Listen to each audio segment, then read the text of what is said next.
Mes chers frères et sœurs, paix et bien dans le nom de notre Seigneur Jésus-Christ. Une seule chose je nous propose aujourd'hui pour notre méditation, du naître au demeureux pour un homme debout en Jésus-Christ. Dans la première lecture, le prophète Isaïe dit, « En ces jours-là, le Seigneur de l'univers préparera pour tous les peuples sur sa montagne un festin de viande grasse et de vin capiteux, un festin de viande succulente et de vin décompté. » Quel est donc ce jour? Au chapitre 2, il avait annoncé que les jours étaient à leur fin. Par cette annonce, il nous révélait que le temps où Dieu dirigeait l'histoire des hommes en étant à l'extérieur touchait à sa fin avec l'arrivée imminente du Messie. Au chapitre 25, où est tirée cette première lecture, il nous dit, en ces jours-là, il faut entendre par là le temps où Dieu dirigera l'histoire des hommes en étant à l'intérieur de cette histoire. Pour le prophète Isaïe, ce sera la fête, les prémices de noces éternelles. Un détail très important ici nous révèle le prophète Isaïe. Il préparera pour tous les peuples un festin de viande grasse et de vin capiteux. Il s'agit d'une nourriture spéciale. En fait, le prophète évoque déjà la sacramentalité du corps et du sang, vraie nourriture et vraie boisson qui viendra apporter le Messie. C'est pourquoi il ajoute, sur cette montagne, il fera disparaître le voile de deuil qui enveloppe tous les peuples et le linceul que couvrent toutes les nations. La montagne est le haut lieu de la manifestation de Dieu. La montagne ici, c'est le temple de Jérusalem qui est construit entre les montagnes. Dans le temple, il y avait un voile qui séparait le peuple du lieu qu'on appelle le Saint des Saints, Aner en hébreu. Le prophète annonce donc la fin du temple qui sera remplacé par l'église. Le Saint des Saints qui était caché par le voile sera remplacé par l'autel au lieu de la manifestation de Dieu comme dans le temple juif, mais qui ne sera plus voilé au peuple. Étant donné que celui ou celle qui mangera cette nouvelle nourriture et ce vin nouveau vivra éternellement, disait Jésus, le prophète Isaïe l'annonçait ici sous ces termes. Il fera disparaître la mort pour toujours. Si la mort disparaîtra automatiquement, les larmes aussi, car la plus grande souffrance qui fait couler les larmes, c'est la mort. D'où il ajoute, le Seigneur Dieu essuiera les larmes sur tous les visages. Mes chers frères et sœurs, le prophète Isaïe, par cette première lecture, nous révèle que le fait que Dieu dirigera notre histoire à l'intérieur, nous aurons une grande chance. Il nous donnera une nouvelle nourriture et un vin nouveau. Dieu se donnera tel qu'il est sur cette nouvelle montagne qui n'est plus voilée par le voile, et le linceul qui symbolise la mort disparaîtra. Nous le verrons tel qu'il est. C'est pourquoi le prophète dit, en ce jour-là, on dira, voici notre Dieu. J'aime bien lorsque je soulève le corps et le sang du Christ pour le présenter aux fidèles, le faire répéter cette phrase, mon Seigneur et mon Dieu. Isaïe avait tout vu en avance. Dans l'évangile, Jésus gravit la montagne et il est assis.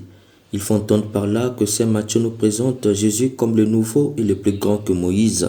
Sur cette montagne, on vient déposer à ses pieds les boiteux, les aveugles, les estropiés et les muets. Saint Matthieu nous confirme ici le sens de la montagne que nous révélait le prophète Isaïe, l'autel.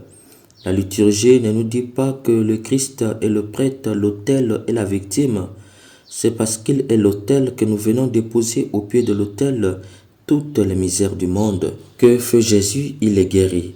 Mes chers frères et sœurs, si vous avez été attentifs, on a déposé sous les pieds de Jésus les gens qui ont tous des malformations. C'est ce que les Juifs appellent l'homme assis. Or, la gloire de Dieu, c'est l'homme debout et non assis, nous dit Irénée de Lyon. Car assis signifie que l'homme, par sa maladie, est réduit au niveau des enfants et des chiens. Du coup, pour les Juifs, cet homme est hors de l'histoire des hommes, privé de la gloire de Dieu dans le temple, et donc, il n'est pas une créature de Dieu. Jésus, lui, va les réintégrer dans l'histoire des hommes. Il va les relever de leur position assis par la maladie pour les rendre debout, c'est-à-dire les mettre en marche dans le mouvement de l'histoire des hommes. Cependant, Saint Matthieu nous dit, Jésus les regarde, pris de compassion, dit à ses disciples, « Je suis saisi de compassion pour cette foule, car depuis 3 jours déjà, ils restent auprès de moi et n'ont rien à manger. » Il ne faut pas prendre cette phrase à la première lettre, sinon on taxerait Jésus d'être un insoucieux, qui bloque les gens pendant 3 jours sans rien faire et même sans manger. Et c'est très grave. 3 jours ici est théologique. Ils font entendre par là la totalité du salut physique que Jésus leur a accordé par la guérison de leur infirmité n'a pas suffi pour faire d'eux des hommes debout. Il manquait malgré tout quelque chose, la nourriture nouvelle. C'est pourquoi il va multiplier le pain et le poisson pour les nourrir. C'est en mangeant cette nouvelle nourriture que Jésus les renvoie, car ils ne peuvent plus défaillir en chemin. Ils font entendre par là qu'ils sont devenus debout, puisque même en santé physique restaurée par le Christ lui-même, l'homme ne peut pas être debout et résister debout. Son corps est très lourd, sa sensibilité trop entreprenante. Il a besoin d'une nourriture qui l'attire en haut et le soutienne tout en le transfigurant de l'intérieur. Mes chers frères et sœurs, l'homme debout, c'est l'homme divinisé par la nourriture divine. Sans cette nourriture dans le corps, même si la guérison physique nous vient des mains de Jésus lui-même, nous sommes encore des hommes et des femmes tronqués, décapités, mutilés et inachevés, susceptibles de défaillir en chemin. Et pire, nous planons dans la vie, d'où quand le vent souffle fort, nous partons chercher les solutions où Jésus n'est pas, puisque nous manquons de force pour lutter. Même notre goût à la prière s'étiole parce que nous sommes dégonflés. Pourquoi? Mais parce que nous ne sommes pas encore nés. Or, qui n'est pas né ne peut demeurer. Mes chers frères et sœurs, cette nourriture est à prendre au sérieux parce qu'elle est spéciale. Il prit les 7 pains et les poissons, rendant grâce, il les rompit et les donna aux disciples et les disciples aux foules. Nous avons ici la formule de la consécration du pain et du vin à la messe. C'est pourquoi on ramassa les morceaux qui restaient, cela faisait cette corbeille pleine. Il faut entendre par là le respect à cette nourriture divine que Jésus nous donne. C'est pour te dire, cher bien-aimé, lorsque tu manges cette nourriture, elle rencontre ton animalité intérieure, elle descend au plus profond de ton chaos et atteint le lieu de ton inhabitation. Et qu'est-ce qu'elle fait, cette nourriture divine? Elle secoue ce lieu, le transforme, mieux le métamorphose et fait passer cette homonisation à la filiation divine. Du coup, tu nais et non tu renais, car tu n'étais pas encore né pour renaître. Une fois né, cette nourriture divine te fait demeurer. En effet, une fois transformé ce lieu de chaos qui habite en toi, cette nourriture te fait demeurer dans l'auteur de la nourriture. Je suis, tu es. J'habite, tu habites, car vous deux, vous habitez la même demeure. Toi en lui et lui en toi. Qui mange ma chair, je demeure en lui et lui en moi, nous dit Jésus. Du coup, tu habites une maison bâtie en roc, héritée de la stabilité de la foi. Te voilà devenu l'homme debout, gloire de Dieu dans le monde. Mes chers bien-aimés, la gloire de Dieu, c'est l'homme debout. Et l'homme debout, c'est celui qui est reconstitué physiquement et spirituellement. Jésus a eu pitié parce que malgré qu'il les avait guéris lui-même par ses propres mains, il leur manquait une force divine pour qu'ils soient des hommes debout.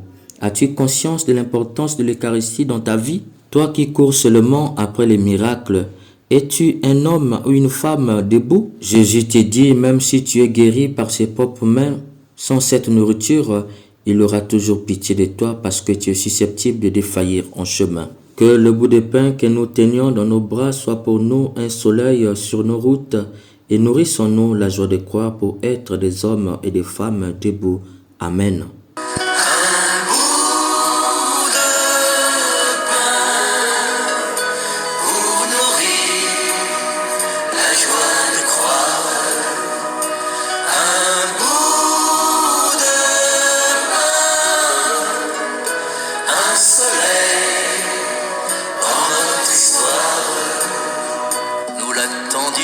Comme un partage, une rencontre et un matin. Nous l'attendions comme un espoir pour qu'il nous montre le chemin. Un bout de pain pour nourrir la joie de croire. Un bout de un soleil dans notre histoire. Sur notre route et dans nos nuits, une lumière, il nous rejoint. Reste avec nous il se fait tard pour que s'éclairent nos chemins.